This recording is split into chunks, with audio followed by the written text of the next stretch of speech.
What's up, guys? I'm Nick, and welcome back to Hackkit Reptiles. Today, we're going to the San Diego Zoo. So I am super excited. There's going to be a lot of cool animals to see, and some animals that you really can't see many other places. So we're going to take you along on this journey. We tried doing one in Hawaii that did not go well. So we're just going to really go into this one. This lion statue is so cool. I am so excited about this thing. And the lion is there. And this is going to be so awesome. I am so excited. So come along.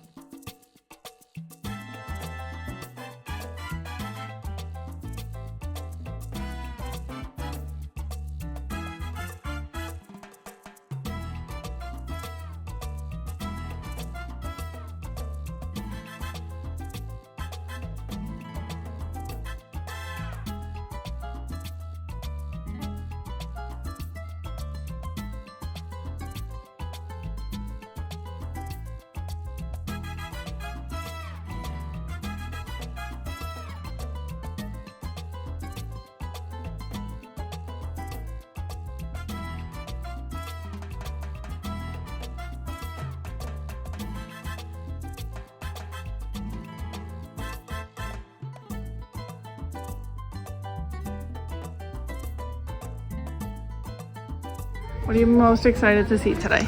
Ooh. I always see Komodo dragons at most zoos, so I always love seeing them.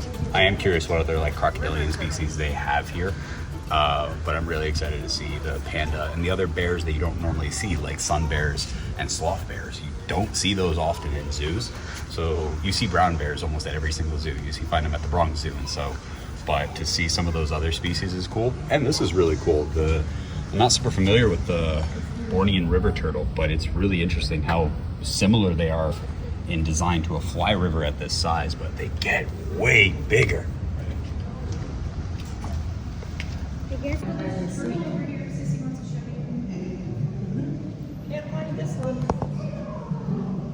This is actually a really cool species of turtle also. Map turtles and musk turtles are they're similar to sliders and common pond turtles, like a lot of people like, but they stay smaller because, in all honesty, anybody who puts a 8-inch slider in a 75-gallon tank, it's a tiny tank for an animal that big and that active, but they're a good sized tank for musk turtles and map turtles comparatively. Reptile, but Amazon milk frogs. Let's see if we can see all the way tucked up in the top. You can see a cricket. Awesome, amazing animals. They've got this light pale blue and black coloration to them. And it's not a reptile, they're an amphibian. Okay. This is another amazing species. Not a reptile, an amphibian. And right inside that log is a Chinese giant salamander. These guys are very endangered, but there is an awesome breeding program going on in China, like a whole facility dedicated to this species, because they're huge. Like you can see right now, we got a huge amount of distortion going on due to the nature of the curved tank and water being a magnifier. But these are a massive species of salamander. They're incredible to see, and definitely you should look into them. They're such awesome animals, but they love to do that because of their coloration and pattern. They really blend in with river stones and the bottom, and you don't see them when they're in these logs. The Bronx Zoo also has one, and you can never see it because just like this, fraction of the size over there, but just like this, it spends all of its time when it's not hunting, chill, relaxed, and camouflaged into its environment, so no predator can see it.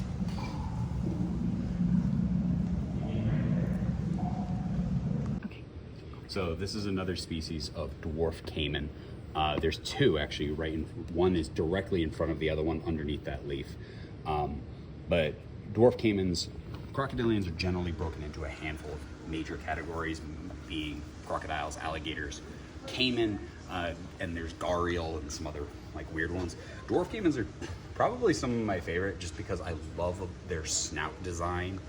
Just their whole body anatomy is very interesting and comparative to that of an alligator or a crocodile. With their snouts, I just love the kind of aggressive nature of their faces. unlike other ones, caimans kind of tend, especially Cuvier's dwarf caimans, they like it kind of in like shallower water, and they like a lot of like the mud area, and they'll do exactly what they're doing here. And they'll just kind of like lay in that water, and you won't even see them moving. But they're such awesome animals. Definitely my favorite species of crocodilian, and comparative to the other major ones, gharials, alligators, and crocodiles, like the American alligator, they are a fraction of the size, sometimes ranging to as small as 3 feet, maybe as much as like 5 or 6 feet, for some, depending on the locality and the species specifically. I do think these ones are probably pretty small, especially that one back there. That one looks tiny.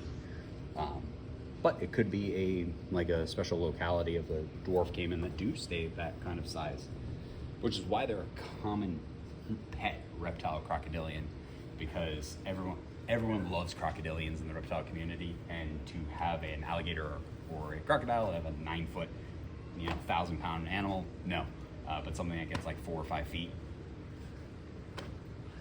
still insane, but way more doable. This is the ant colony of the leafcutter ants that we just saw. So, very sorry if you hear like ants and stuff. I will put a warning, but very interesting. Very cool setup for them. It's this whole wall. Zoom out a little bit more. Ta-da! That's all ant colony. Now we're in this super cool spot. Oh, okay. Okay, so this is evidently a mold of different ant colonies. So they pour liquid metal in, and as it solidifies, they then wash out all the dirt, and you can see exactly what the structures of these colonies look like. Now, so many people think, and they associate ant colonies with the complexity that we, all know about. But what's really cool is that another species of mammals that burrow, have many chambers, and have an insane complexity to their level of their hierarchy. And they have a matriarch, just like how there's like a queen ant, is these guys right here, naked mole rats. I didn't even know these were here. I just started talking about them because it's really cool that they have the exact same kind of system of these large tunnels, burrows, a matriarch that really runs the whole thing, and this massive communal network. This is just awesome, and it's a great example for people, if they learn about it, the similarities and how the parallels between the species. This one right here. Oh, aren't they blind? I believe so, yeah. Pretty much all naked mole rats are blind. A lot of species of, like, when you look at when you look at mole rats and you look at other types of animals, like most species of mole are either blind or mostly blind because they're entirely in tunnels. They rely on their sense of smell and hearing, mainly smell, to really navigate and to track down their food. Nice. If you hate arachnids, I am sorry. Ooh, is that what I think it is? Okay, it's a white meat. That's cool. The one you're... This is a Brazilian black tarantula. What's really funny is like the tarantulas, though they like this isn't a semi-arboreal setup. Dang. The Brazilian white meat resembles so much of that with the Mexican red meat tarantula, and you can see the Mexican firelight here, which also looks very similar. Just different coloration and stuff like that. These are great starter species of tarantulas. They're super easy to care for. What's crazy is the level of dimorphism between males and females on a lot of tarantula species, whereas the males generally, for a number of species, only live about 3 to 5 years, but the females can live like 20 to 30 years, just naturally. And there's a molt down there of one. It clearly went through. Normally after the first major molt is where you can then tell whether it's a male or a female tarantula. This is scorpions. I don't see the scorpion, but a very nice enclosure. Oh, these are, let's see if we tarantula. But just like curly hares, along with other species of tarantula, they have back legs and they have these little hairs, and they're called urticating hairs. And what they do is they kick them off of their body and essentially shed them immediately as an attempt to dissuade predators. It gets into their eyes, their nose, their lungs. They start coughing. It's an irritant, and that's one of their defense mechanisms. Because in all honesty, a tarantula it's got teeth, and they're small relative to a human, so they really only have urticating hairs and the teeth. They're really not going to do anything else, and most of the time it's going to be those hairs that they're going to kick up before they ever bite. Let's see if we can spot it. Where are these found? Oh shit! Woo! Nick, what is this? Giant long leg katydid. What is that? Katie, it's a katydid. Hey! Look at this one right here. And Look at the size. Wait, put your hand back. Dang. giant Where are these long-legged from? katydid. So location are from Malaysia. But you can find other katydids all over the place. Giant, obviously not the giant version, but katydids are pretty common. You see this? Oh. Literally one of my favorite insects. Anything that is, there's two, there's one right here. Look at that. Absolutely huge. Stick insects are so cool with their mimicry. Look at the red coloration. Is that funny?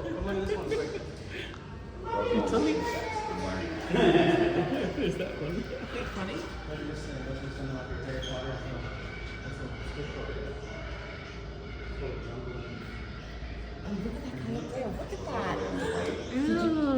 Nick, did you see this red one? Yeah, isn't this? Oh my god, there's a whole bunch of them.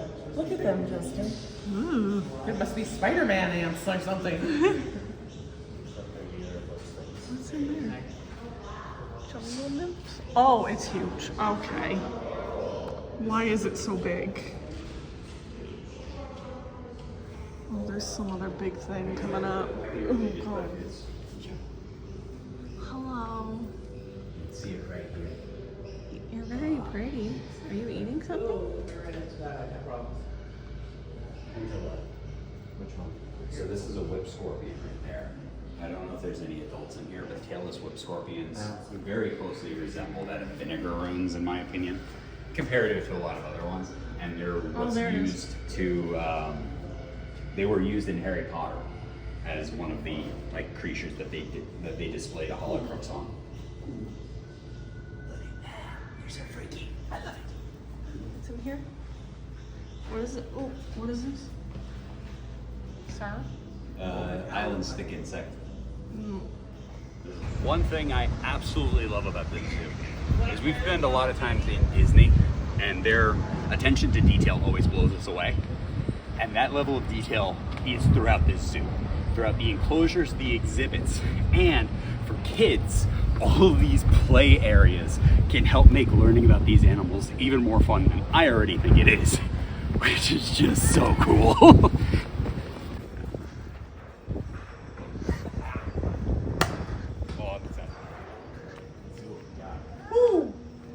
Whoa. Wow, do they have multiple here?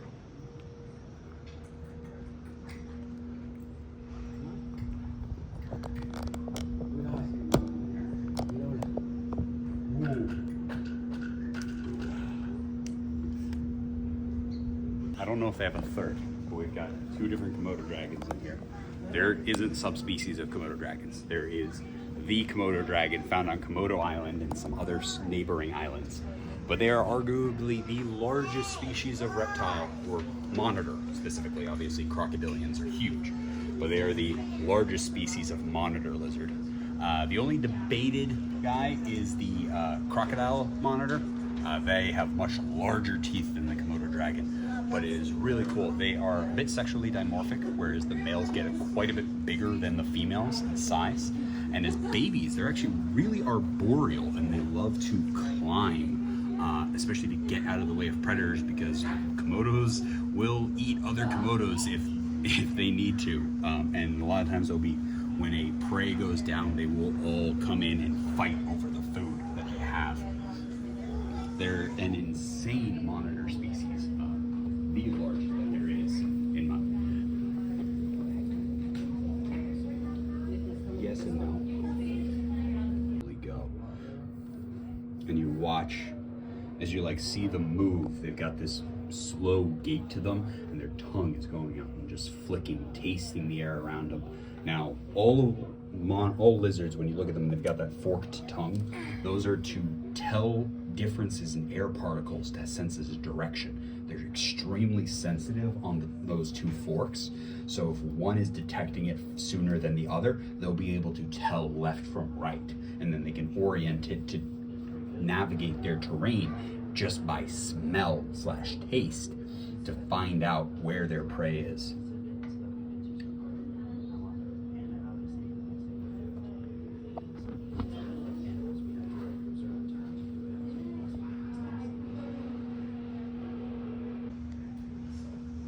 Now, the last little fact about Komodo dragons is that they are believed to be actually venomous. They have a form of advanced saliva. They don't have hypodermic needle venom fangs like snakes do, or specifically like elapids do, like vipers and rattlesnakes. But they are believed to be more akin to that of like the Gila monster, where they have an advanced saliva, and as they bite into their prey and chew, that is when they're forcing their venom into their bloodstream, and it really acts as just a way of inciting infection and advancing the process of decay. Then they'll just stalk their prey until it eventually collapses.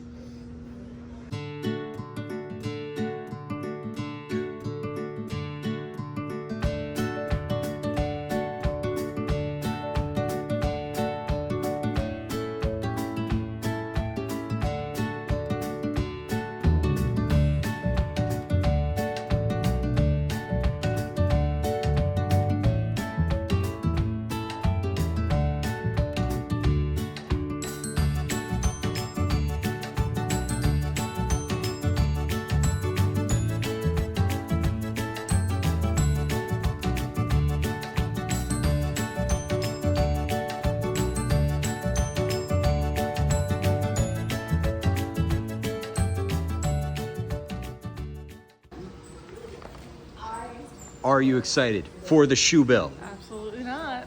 You gonna go give it a hug? Nope. We're gonna take one home with us? I thought you were gonna face your fear today.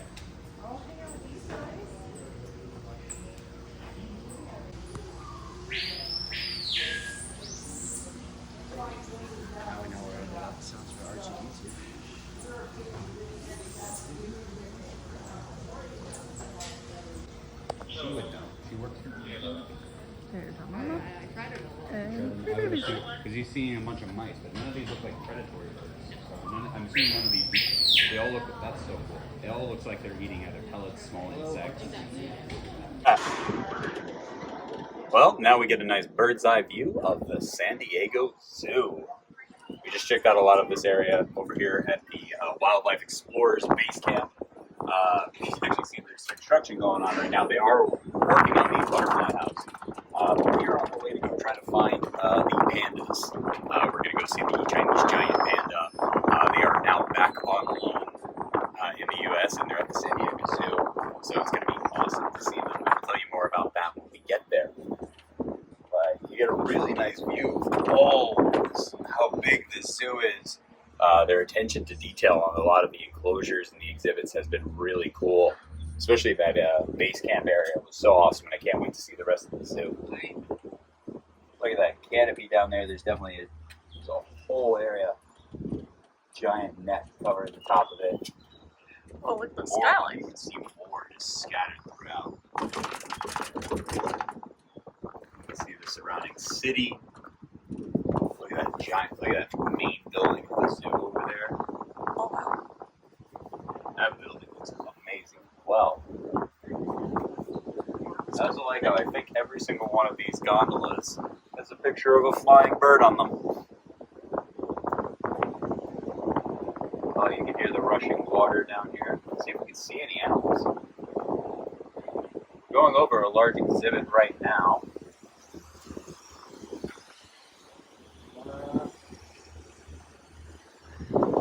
I don't see anything, but there's definitely something in there. Big exhibit. This is a very large zoo. We're only going to be here for about 6 hours, which is not enough time to see this whole park. Oh wow, we can see some, it looks like a type of, wow, lemur. Looks like ring-tailed lemurs are possibly down there. I can see them hopping around the branches and saw the rings on their tail.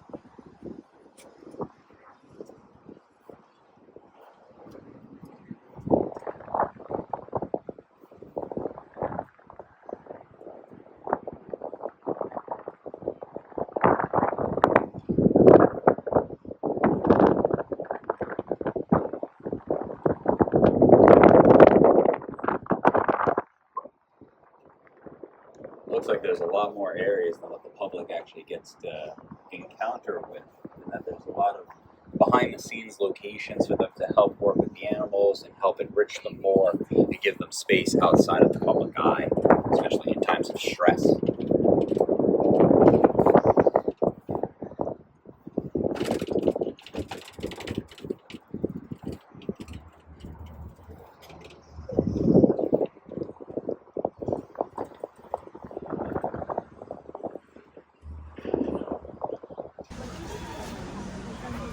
So look, here's your fun fact about pandas.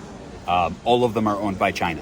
Every single one in a zoo across the world is owned by China. And if they have a male and a female like they do here at the San Diego Zoo, and if they have any babies, they are required to send them back to China within the first 4 years of their life. All pandas are loaned and leased out from China out into the other countries. So like these two were sent from China. So we have a pair of hippopotamuses, hippopot people behind us. But there are two fun facts about them. One, there is actually an invasive population of hippos in Mexico due to the cartel, which is very funny to me. Just like Australia has an invasive population of camels.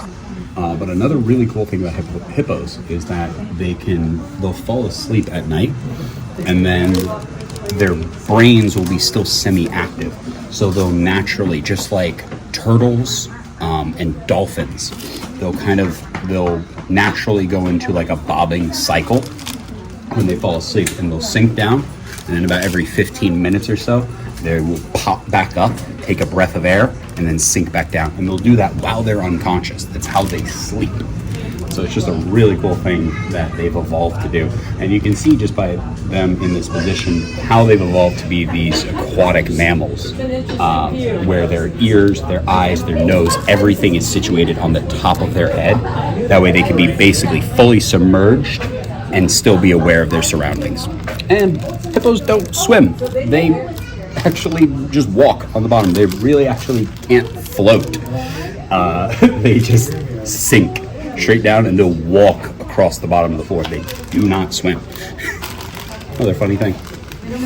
Well, it actually kind of mentions it over there briefly where it says giraffe-ish, but okapis are far more related to giraffes than to say zebras or horses.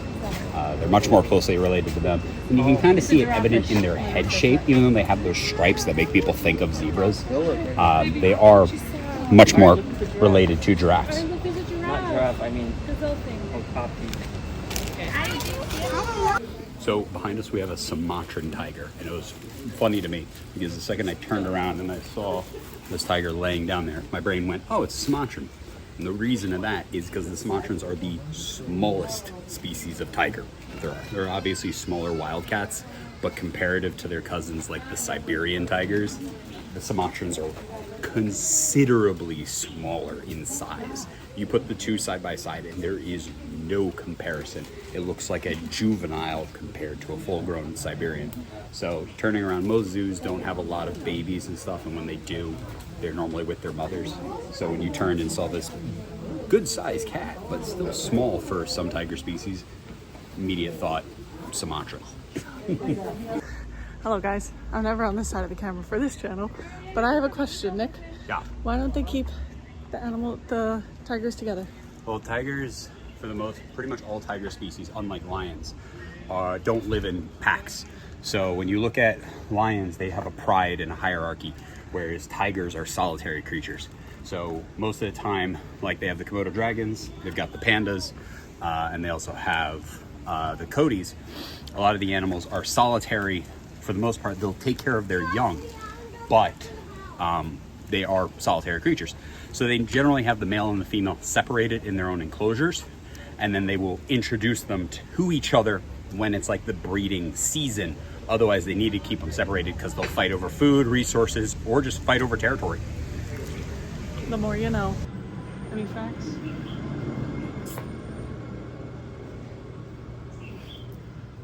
I'm gonna have to double check this, but I believe they're actually most closely related to elephants. I'm gonna have to double check that. I'm gonna literally check that right now. Oz Google. Hey Google, what is the closest relative to the Malayan tapir?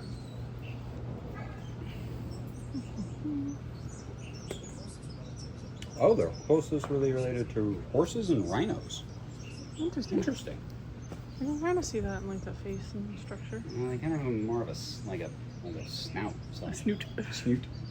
So cut that bit out. Over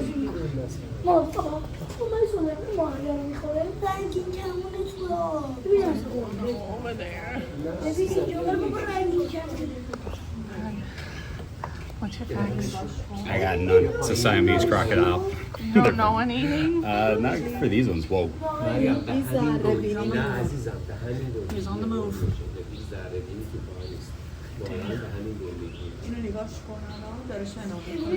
They look extremely similar to like other crocodilians. You can see some slight banding differences, like the light colors you see on their tail, but really.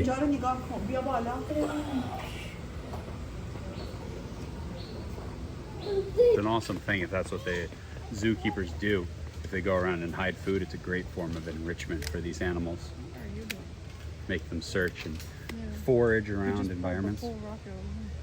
That's awesome.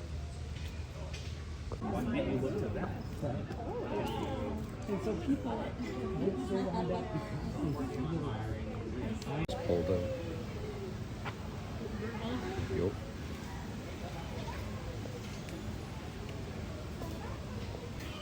Okay, so I thought we were just gonna see some wild pigs or boars. They're in the same like family, but these are called babirusa. They got the evolutionary short end of the stick. If there's ever been maybe koalas have it worse. Honestly, koalas probably do have it worse. But like a number of other boars, they tend to grow tusks. They use it for fighting. They use it for digging up food in the earth and stuff like that. But babirusas grow this one, not only their normal tusks, but they grow another one straight out the front of their head, and it curls. And the problem is, if they don't break it while they are fighting, it will grow back into their skull. So they got the evolutionary short end of the stick with that one, because they're, and especially if it starts growing back, all the way back, because it will curve up, it can literally cause like head damage and brain damage if they then fight another male or another one, because it's just a bone going into their skull. So wait, the one in the back, is that the bone? I can't tell from here because it's super dark, but you can see on the image over here of their display.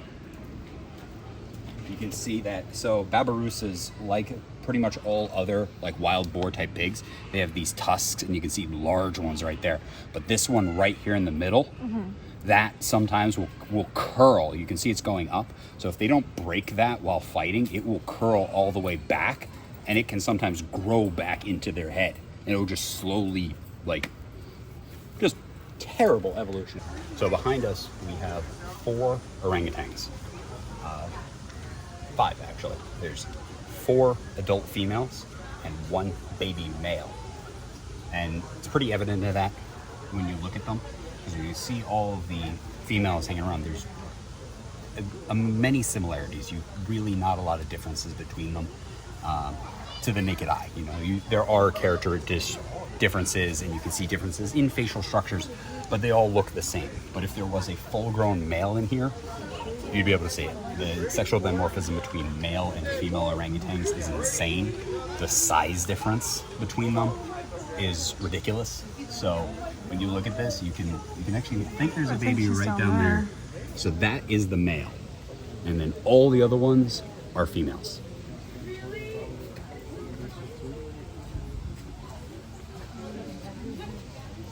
Yeah. There it is. Katie, we've made it. Reptile walk. I can't see it. I gotta walk. You're running. Oh, tortoise. I wonder if we can see the swifts might be a bit hard to see, but I wonder if we can spot giant plated lizard. They're pretty big. They're about like 24 inches long when they're fully grown. So I wonder if we can spot that anywhere. I don't see the other ones anywhere around. Let's see what's in this thing. Also, let's check out the reptile walk, because I think that's where they got the larger tortoise species, as well as crocodilians on that. Before we go into the reptile house, this is probably gonna have to be a whole video by itself. So, let's see what do we got in here. They wouldn't really put a big lizard in here, because it could very easily jump one of these branches out there. So, I guess it would be another tortoise species in here. Yeah, based off of that, that's a tortoise definitely somewhere in here. We got European pond turtle, and another tortoise, and a legless lizard? Ew. Well, we're probably not going to see the legless lizard. But you can see actually crickets in there. I threw some in there probably, unless those are just wild for food for the legless lizard, because legless lizards are entirely insectivores. But interesting about the other types of turtles in here. Let's go on the reptile walk. So we're going to end this video here.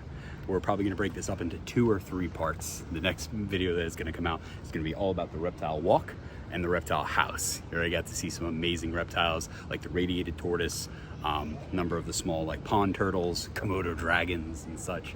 So we'll check you in the next one, and we'll see what other amazing reptiles they have here at the San Diego Zoo.